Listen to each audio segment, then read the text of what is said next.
Now, on the manager himself, I would honestly say that there's got to be a huge level of understanding. I'm repeating myself to a degree because this is something I've been consistent with and something I really believe. He is the reason they are where they are. Well, hello again from here at Newcastle United's training ground. I just thought I'd open with a little FA Cup themed backdrop there, because if you'd sat in Eddie Howe's press conference for half an hour like I've just done, you'll be forgiven for thinking there isn't an FA Cup game tomorrow. Yes, a lot of the narrative was thrown back to Saturday's dismal showing down at Arsenal. Eddie Howe didn't dodge any questions on that. He was really strong in terms of what he said with regards to his players and that performance and going forward as well. So I'll be back shortly, guys, to tell you exactly what he did say, and maybe as well look ahead to a big game tomorrow. Well, this really isn't the weather for an outside broadcast, and unlike Friday's video, this won't end in a pub beer garden. It's cold, it's wet, and it's windy. No, we'll try and have a little wander to a nice warm coffee shop somewhere. But yeah, join me, and we're going to reflect on what Eddie Howe said this morning. I touched on just before, didn't I? I thought he was very good. I thought he was very strong. He didn't dodge any questions really when his team's performance down in Arsenal on Saturday was explored further, and rightly so, because before the press conference we debated amongst ourselves, well, what sort of press conference is this going to be? Is it going to be one where you throw it forward to a really big game tomorrow down at Blackburn, or do you spend your half hour, your 40 minutes reflecting on Saturday, even though it was 48 hours old? And to be honest with you, my instinct was, no, Saturday needs to be revisited here. We need to go over this, because post-match it was late on a Saturday and Newcastle had to get away. From what I gather, Eddie's press conference down at the Emirates was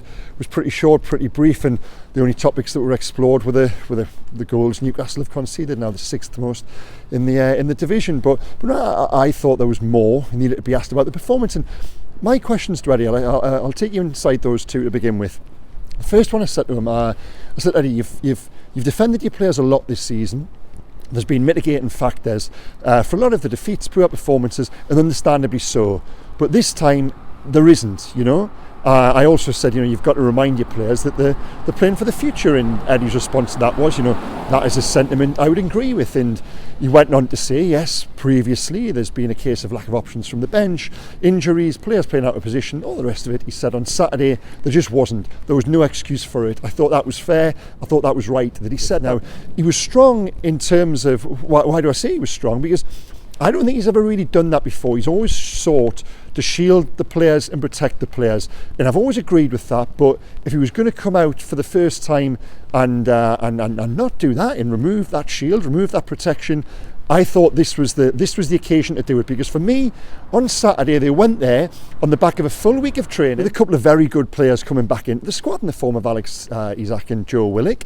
Also, Arsenal were away in midweek in the Champions League, so and morale-wise, they suffered what was a disappointing last-minute defeat in Porto. So all the ingredients were there for Newcastle to go there and give a good account of themselves, and they just didn't. They really didn't. And the reason I want to get into this is why I think Eddie was right to say what he did, is because that sort of performance, if it's repeated, that gets managers into trouble. Now, I'm not saying Eddie Howe is in trouble. I'm going to answer those questions later in this video. But if that's sort of the manner of how Newcastle went about that game, if that's repeated, too often, and you would even say it was close to performances under some former managers, which they did occur on too regular a basis, then it will lead to more serious questions. But Eddie said this morning that that performance stood alone this season. And yes, while there've been displays, Nottingham Forest at home, Luton away, that were bad, I would go along with what Eddie said there in terms of that was by far and away the worst of the lot. Just in terms of the application, it's a compliment in many ways, but it was just so unrecognisable from anything we've seen, anything we ever thought we would see from an Eddie Howe team. And that is why he come out and said what he did today. And then part of the question I put to him was, these players are playing for the future. Well, if you're putting in displays like that and a manager is wedded to his system and wedded to his ideas, what does he then change? Well, he changes the personnel. So to that end, ahead of what we're expecting to be a really busy summer in terms of comings, in terms of goings, I think he was right to fire that warning. Now, on the notion of the system, the formation, and this was something we spoke a lot about last week, there were a lot of whispers of Newcastle working in training on playing with a 5-man or a 3-man defence going down to Arsenal. Now, they didn't do that. I said at the time I thought it would be a big leap for Eddie Howe to do that from the off. They have worked on it in training, whether that's something they were considering from the start of a game or just as an in-game plan B, we don't know. But Eddie was asked directly about that today, and again, I've just touched on this there before. He said that it's less system-based, it's more to do with personnel.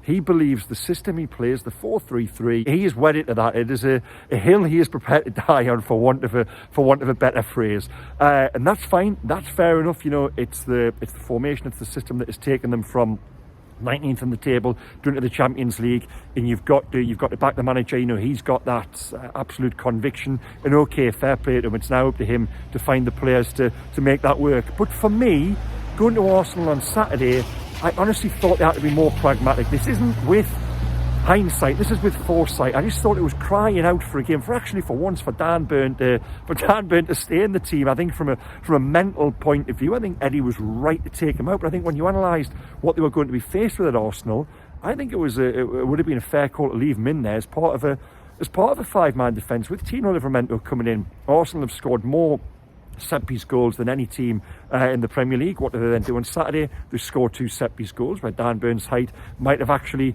aided them in there. So for me, I think they got it wrong on Saturday. Wrong, I don't know, is that the right word? I would have done it differently, is what I would say. And as you sat there watching the game unfold, none of it was a surprise. And do you know when you follow a team and you go all over the country with him, and you're lucky enough to be at press conferences and in and around the manager and the players at various times, you just get a feel for these things. And when they lined up with that 4-3-3 on Saturday against Arsenal, knowing what we know Arsenal have in terms of their ability and that momentum and everything else, I just thought it really was asking for trouble. And when I watched the game, I just thought, none of this is really a surprise to me. Listen, some of the application was, I expected more in terms of some of the basics of the game, but the outcome and the way some of it unfolded, well, no, that wasn't a surprise. But Eddie is going to stick to that system. He said so this morning. But this was another question I asked of the manager this morning as well, and I said, you won a lot of plaudits last year, and rightly so, for the nastiness, the street smarts, being likened to Diego Simeone and Atletico Madrid. He replied to that originally with, well, I don't know what you're talking about, but he did go on to answer the question in a more serious tone by saying, well, no, you can't put that into players. They've either got it or they haven't, and it comes back to a personnel issue. He said, yes, they were missing some of the more senior, some of the more experienced players. The game management perhaps wasn't as good as it once was. But it's not, the team isn't all that different. You can still have an edge to you. They've lost that completely. They've gone from being one of the most belligerent, worst teams to play against in the league, who nobody liked, who wound everybody up, to actually quite an easy touch. And that doesn't reflect well on the manager or the players, and they've got to find a way to change that. Because if you're an opponent now, you're going into a game against Newcastle, and I don't think you're fearful at all of anything. You're relishing the opportunities you get, and you're relishing that space you're going to have on the pitch. Again, that space, look at Declan Rice. He's a good player. Was it pre-planned that he just realised in the game he just walked 10 yards further forward and all of a sudden found himself with the freedom of the Emirates for most of the game? So I'm not going to revisit too much of Saturday, because God would be here for another 90 minutes. But yeah, I just thought from the word go, it got a little bit better in the second half, didn't it? But the game was already lost by that point. I think that game there was all about giving them something different to think about, giving them a system, giving them a plan to contain Arsenal for the best part of an hour, and then they would have had 3 potential match winners, game changers to bring from the bench in the form of Isak, in the form of Willock, in the form of Harvey Barnes. But it just didn't play out. By the time they got to that juncture, the game, of course, was long gone. But they do now roll on to an absolutely huge one down at Blackburn tomorrow. And out of the 2 games, listen, the outcome of Blackburn was always going to be more important. I've said that I think the league form is just going to bounce along as it is.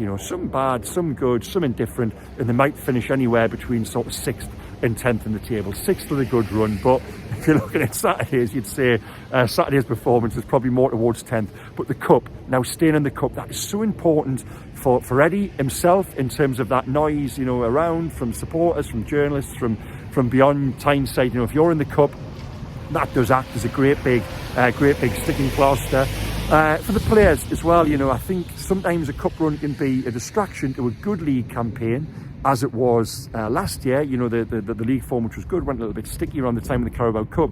But if you're having a tough time in the league, I honestly think staying in the cup can give you that feel good and that momentum a little as well. So I honestly think this one is huge for Eddie, for everyone with the club. Now, on the manager himself, I would honestly say that there's got to be a huge level of understanding. I'm repeating myself to a degree because this is something I've been consistent with and something I really believe. He is the reason they are where they are. He is the reason they went from 19th to 4th. And yes, this season has been difficult. There's huge mitigation on a number of levels. It doesn't mean he hasn't made mistakes, but I think some of the noises, you know, some of the criticism towards the manager, I thought was too strong. I thought it was over the top. I think he is someone who they have absolutely got the right man for the job. He's still a young manager, you know, he's still only 45, 46. He's still learning. This for him, you know, would have been a huge season in terms of learning from those mistakes going forward. So no, for me, I just think there's got to be a degree of patience around Eddie Howe. And this season, I've said this for a while as well, haven't I? It could still get worse before it gets better. It's going to be bumpy. I just think they need to get through to the end of it and reassess and go again in the summer. But as Eddie himself said this morning, it still could be a very good season. Still in the FA Cup, you know, you win this one tomorrow night down at Blackburn, but then only a favourable quarter-final draw away from going back to Wembley in the semi-final. Now, fitness news going down to Blackburn tomorrow. Martin Dubravka, he remains a doubt. It sounded to me, this is just reading in between the lines with Eddie Howe and fitness news, as sometimes you've got to. It sounded to me like he should be okay. Sven Botman, now he was explored, and Eddie almost volunteered this. He said that, yeah, he still is, he didn't use the word struggling, but he said he still is searching for his best form. Now for me, you look at Sven Botman in recent weeks, and again I use that phrase, you know, unrecognisable from the defender who came in. Looked like one of the signings of the season last summer, was absolutely key, absolutely central to what Newcastle did. In recent weeks he just hasn't been the same player. Now, he admitted in the interview, didn't he, that he's come back from a cruciate ligament damage. How you can play on at this level with no treatment on a cruciate ligament? I know it does happen, you know, we've read around it. Yes, it does happen sometimes, it just repairs itself and you're able to go on. But he looks like someone at the moment who is carrying something and doesn't necessarily feel 100% confident in himself. That, coupled with the fact that they've lost that protection, and this goes for the entirety of the defence, they've lost that protection in terms of Joe Linton. It just goes back to how big a miss Joe Linton really is, you know, how much he aids the guys in front of him, the guys alongside him, and the guys over his shoulder as well. You would say Sven Botman, Dan Burn, Bruno Guimaraes, even Anthony Gordon as well, you know, all of those players have suffered for Joe Linton being out of the side, which then takes us on to the importance of those contract talks with him. Now Dan Ashworth is gone. Eddie Howe confirmed this morning that Darren Eales, Murdoch Caducci and Amanda Stavely will at some point get back around the table with Joe Linton to address his contract situation. But as the news I brought you last month, the sadness from your point of view, again confirmed by Eddie Howe, was that they really were a hell of a distance apart in terms of the salary Newcastle were willing to pay and the expectation of Joe Linton and his camp. We hope there's a resolution there, because wow, what a difference he does make. And the more he's out of the team, the more he's injured, perhaps what Newcastle are willing to pay might just actually start creeping up. Now, I'll be down at Blackburn tomorrow, so again, you know, revisit the channel, revisit all of the Daily Mail platforms, bring you lots of coverage from there. And don't forget as well, I mention this every week now, don't I, the new NUFC dedicated WhatsApp service. Plenty in there from myself in terms of links through to stories, voice notes, exclusive little whispers I hear during the course of the week as well. So yeah, guys, I'll put a link in the description below. Please click through and subscribe to that as well. It's been great fun so far, as this channel is always now. I'm in coffee country now, so yeah, I'm going to get warm in there, edit this video, and by the time you're watching this, of course, it will be live. But no, thanks again for watching, guys. Please hit like, subscribe, and comment as well below the line. Always lots of great debate. Oh, as well, and a shout out to two viewers who saw the races on Saturday, which was a great day. By the way, I think I made the right choice in not going down to London and staying up here. But no, to D and J, who said hello and were very pleasant and very nice to talk to. So, okay, thank you to all of you again, and I'll see you soon. Take care. Bye-bye.